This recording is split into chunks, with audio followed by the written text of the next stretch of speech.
graphs you have studied. Now we will talk about the graphical representation of motion. Graphical representation of motion.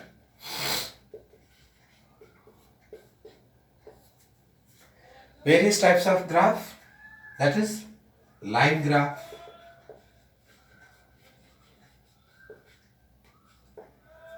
bar graph, and a pie chart also. In the earlier classes, class 6th, class 5th, you people drawn about this types of graph, pie chart also. But in this description of motion, we are going to talk about the line graph, because we discuss the motion of any object, whether it is uniform or non-uniform, by representing the line graph only. Then what is the graph? How the graph will be drawn for any kind of motion? That we will discuss. In the graph, as you know, there are two axes. One is vertical axis, horizontal axis. And the horizontal axis we call x-axis, y-axis.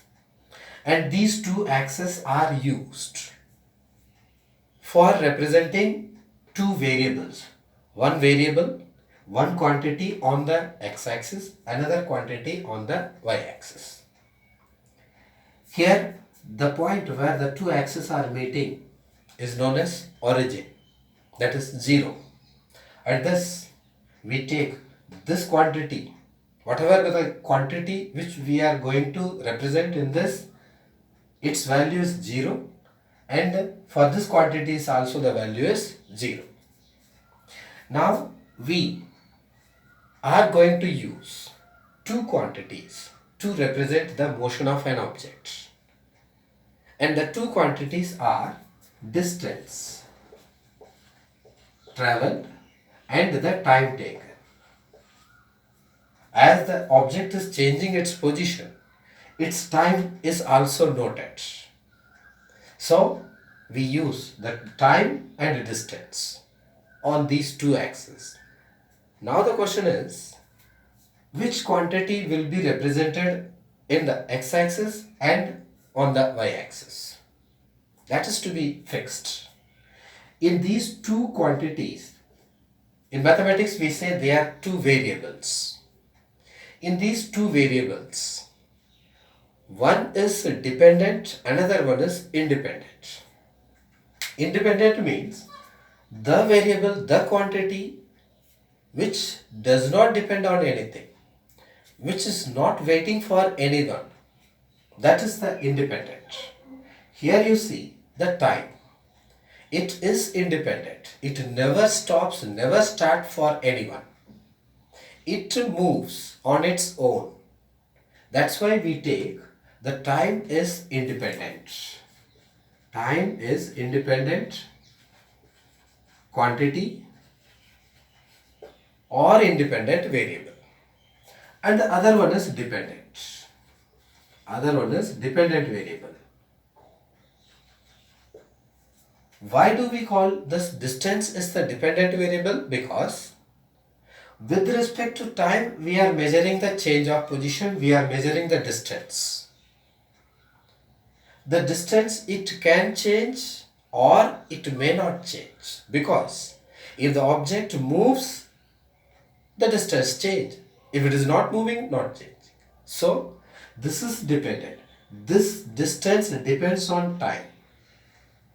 That's why this independent variable, independent quantity is taken on one axis, that is on the x-axis. The independent variable should always be taken along x-axis only, the horizontal axis only. Dependent variable should be taken along y-axis only, that is vertical axis.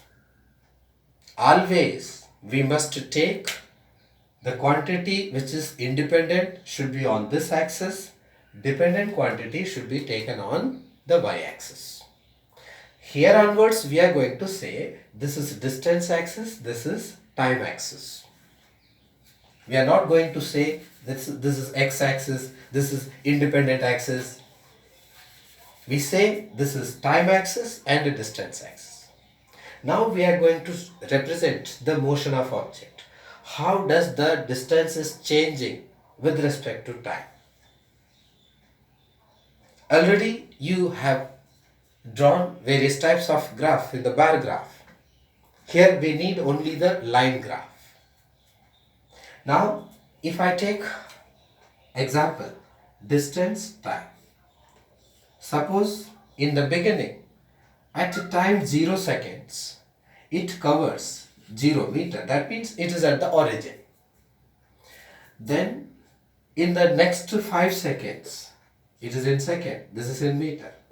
In the next 5 seconds we observe it has moved to 10 meter position. So the distance travelled is 10 meter.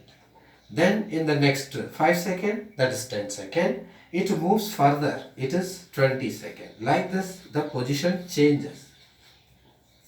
In this way, in the every 5-second interval, the distance is changing.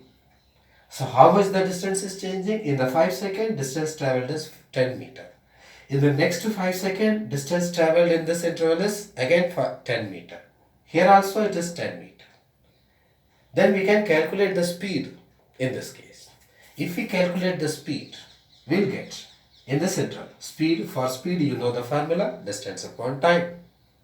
In this the distance is 10 minus 0 because final minus initial. Final minus initial 5 minus 0, this is 2 meter per second.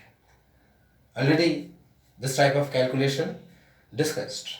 Then in the next interval it is 20 minus 10 and 10 minus 5, again it is 2 meter per second. If we calculate throughout the whole journey, you will get the same value, that is 2 meter per second. Now these data, these values must be shown in the graph. While drawing the graph, you must divide the graph in equal interval. So here it is 5, 10, 15 and it is in seconds. So 5 second, 10 second, 15 second and so on. And on the distance axis it is 10 meter, this is 20 meter, this is 30 meter. If you note down the point, now 0, 0, at 0 second 0 meter, this is the point. At 5 second 10 meter, at 5 second the distance is 10 meter. This is the point. At 10 second it is 20 meter. 10 second 20 meter. This is the point. At 15 second it is 30 meter. Now this is the point. Now we got the 4 points. 0, 0, 5, 10, 10, 20, 15, 30. Now join all the 3 points. Join all the 3 points. If you join properly by using the scale, definitely you get the straight line which is inclined to both time axis and the distance axis. Now this is the graph which we are getting for this type of motion.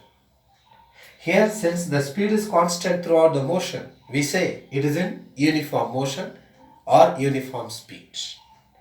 So for uniform motion, we are getting this type of graph. Simply without value, the graph may be drawn in this way. Distance, time and the graph is like this. Whenever you get this type of graph, this we call DT graph, distance time graph, DT graph. Whenever you get this type of graph, distance time graph, this is the straight line which is inclined to both the axes. Then the object is in uniform motion. The speed is same throughout the motion. So this is the representation, graphical representation of uniform motion. This is for uniform motion.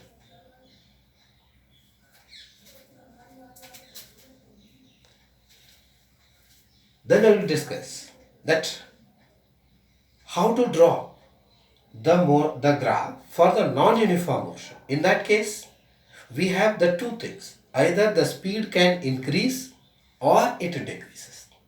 That we'll discuss in the next session.